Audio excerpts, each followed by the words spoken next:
अस्सलामुअलैकुम। तो 35 साल बाद पाकिस्तान वेस्ट इंडीज़ से पाकिस्तान में हारा है। क्या है शिकस्त की वजह और एक्सपर्ट्स इसके बारे में क्या कहते हैं, उस पर आज हम बात करेंगे। लेकिन उससे पहले मेरी आपसे रिक्वेस्ट है कि अगर आप मेरे चैनल पर न्यू हैं तो काइंडली इसको सब्सक्राइब कर लें और बेल आइकन को दबाना ना भूलिएगा। तो जनाब, 35 साल बाद हमें हुई है शिकस्त। इसकी रीज़न क्या है, वजह क्या है? क्या टीम? नहीं। क्या बैटिंग? नहीं। हाँ, सिलेक्शन में थोड़ी बहुत मसले मसाइल थे, बेहतर प्लेयर्स को लाया जा सकता था, मगर वो इतनी बड़ी वजह नहीं थी।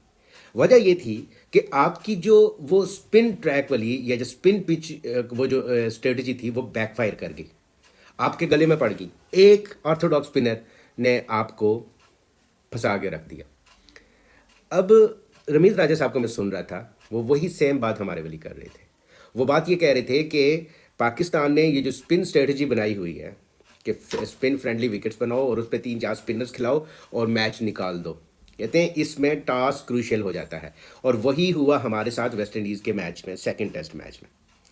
वो टॉस जीत गए, उन्होंने 163 बनाए। आप तो सेकंड इनिंग्स में नहीं बन सके, क्योंकि जो सामने एक स्कोर लगा होता है ना फट्टे पे, बोर्ड पे जब एक स्कोर होता है उसको देख के स्ट्रेटजी और वो मेंटल जो आपकी स्ट्रेंथ होती है वो टोटली डिफरेंट हो जाती है, बजाय के पहले बैटिंग करने से। अब वहाँ पे हमने वो अप्लाई अपनी अपनी टेक्निक्स को नहीं कर सके, हम उस तरह प्रॉपर प्लानिंग हमने नहीं की हुई थी, तो हमारे साथ वो हम ये हुआ कि एक स्पिनर हमें पड़ गया। अब देखें, जब आप ये बनाते हैं ना विकेट्स स्पिन फ्रेंडली, इसमें होता क्या है, इसमें आप सारी प्लानिंग बॉलिंग को लेके बना रहे होते हैं। आप अपनी बैटिंग को टोटल नज़रअंदाज कर देते हैं, या बैटिंग को ये कहते हैं कि तुम जाओ अपनी खेलो। बैट्समैन अपना नहीं खेल सकता है। यहाँ पे आपके जितने स्टार बैट्समैन थे उनको आउट होते हुए आप देखें, वो दुनिया के किसी भी ग्राउंड में कोई भी बैट्समैन होता है उन बॉल्स पे आउट था। भाई, बैट्समैन क्या कर सकता है जब उसको 50 बॉलें खेल के भी ये समझ ना आ रही हो कि बॉल नीचे रह रहा है कि ऊपर आ रहा है कि सीधा जा रहा है कि टर्न हो रहा है, क्या हो रहा है। कोई भी जो बैट्समैन होता है जब वो 20-30 बॉलें खेलता है तो उसके बाद उसको एक आइडिया हो जाता है कि यार बॉल यहाँ पे आ रही है। जिस विकेट पे बैट्समैन को ये आइडिया ही ना हो, मैं यहाँ पे बैट्समैन को डिफेंड नहीं कर रहा, बैट्समैन को आइडिया होना चाहिए और हो जाना चाहिए, लेकिन मैं यहाँ पे ये कह रहा हूँ कि मॉडर्न डे क्रिकेट में जो आजकल का बैट्समैन है, जो एक वक्त में T20 भी खेल रहा है, वो एक वक्त में वनडे भी खेल रहा है, वो टेस्ट भी खेल रहा है, उसके लिए ये समझना आसान नहीं है। तो यहाँ पे सरासर जो कसूर है वो इस मैनेजमेंट का है, ये हम नहीं कह रहे, ये एक्सपर्ट्स भी आपको कह रहे हैं। और अब दुनिया ने आपकी ये ट्रिक डिकोड कर ली है।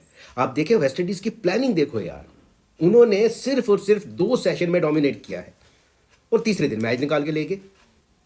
मतलब ये ऐसे लग रहा था जैसे वेस्ट इंडीज़ जो है वो मेरा ख्याल है आयरलैंड के खिलाफ खेल रहा है।